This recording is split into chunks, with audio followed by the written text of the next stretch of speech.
नमस्कार किसान भाइयों, मैं माधोपुर से जगत सिंह और आप ये हमारा बगीचा देख रहे हैं। ताइवान सफेदे का बगीचा है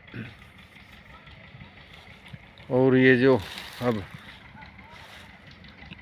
मार्च का महीना लग चुका है और अब हम इसकी कटिंग चालू कर दी है। और ये देख आपको कटिंग किस प्रकार इसकी करनी चाहिए। ये करीबन 2.5 साल के करीब लगे हुए पेड़ हैं और इनकी हाइट करीबन 9-10 फुट लो जा चुकी थी। अब हमने इसकी कटिंग करी है। अब देखते हैं करीबन 6 फुट से के लगभग ये हमने इसकी कटिंग की है, क्योंकि 4 फुट तो इसकी ग्रोथ हो जाती है। और ये देख किस तरह से हमने इसकी कटिंग की है।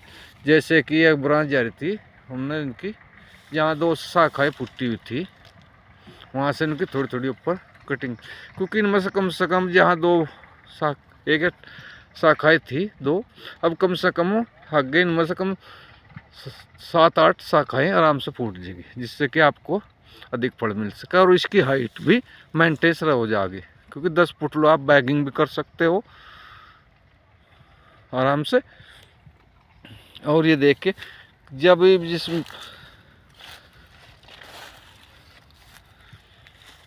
और ध्यान रखें एक चीज़ का और,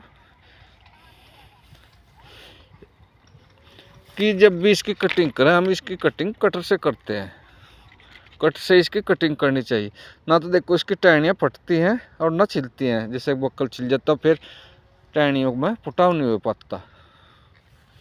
और ये देखिए पत्ते हैं ये थोड़े से उसमें अब कोरे के और पाले की वजह से पेड़े पड़ चुके हैं, लेकिन अब गिर जाएंगे और नई मोड़ देखो इस तरह से सहज नई मोड़ उठानी शुरू कर दिया है। अब टाइम आ चुका है, अगर आपके खेत से फल निमट चुका है, जैसे ही फल निमट जाए जिस किस्म में से, क्योंकि ये ताइवान की सदाबहार किस्म है तो इस पर से ताइवान सफेदे में से है। अब लगभग कोई सीधा छेड़ा फल बचा है, इस पर से फल निमट चुका है और इस पर आप कटिंग कर सकते हैं।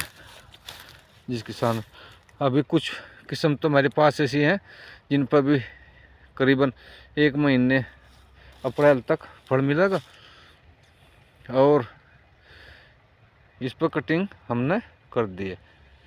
और इसकी कटिंग हम 6 फुट से कर रहे हैं। आपको थोड़ा इस तरह से कटिंग करनी चाहिए जिससे कि आपको एक पेड़ में टहनियाँ और भी ज़्यादा फुटा हो। जैसे कि टहनी यहाँ से चली और इसमें से आगे 3 हमने थोड़ी थोड़ी दूरी पर से 3 यहाँ से 3 फुटी टहनी थी, वहाँ से इनका आगे कटिंग की है, ताकि इनमें से और भी कम से कम 2-3 टहनियाँ फूटती। जितनी टहनी फूट जाए फिर एक टहनी पे आप 1 या 2 ही अमरूद रखें, ताकि अमरूद भी आपका जल्दी तैयार होगा और काफ़ी बड़ा साइज में होगा, जिसकी मार्केट में अच्छी कीमत भी आपको मिलेगी। जितनी शाखाएं कटिंग करोगे और जितनी शाखाएं आप बढ़ा सको उस तरह से इसकी कटिंग करते रहना चाहिए। जितनी शाखाएं बढ़ेंगी उतना ही आपको लाभ होगा।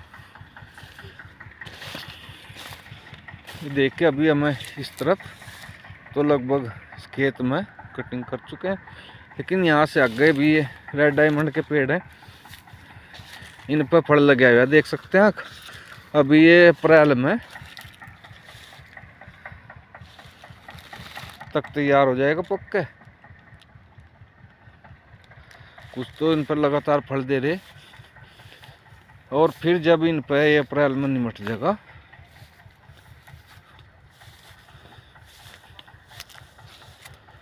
फिर उसके बाद इसकी भी कटिंग हम इसी तरह से कर देंगे। आपसे रिक्वेस्ट है कि आप मेरे चैनल को सब्सक्राइब कीजिए और लाइक कीजिए।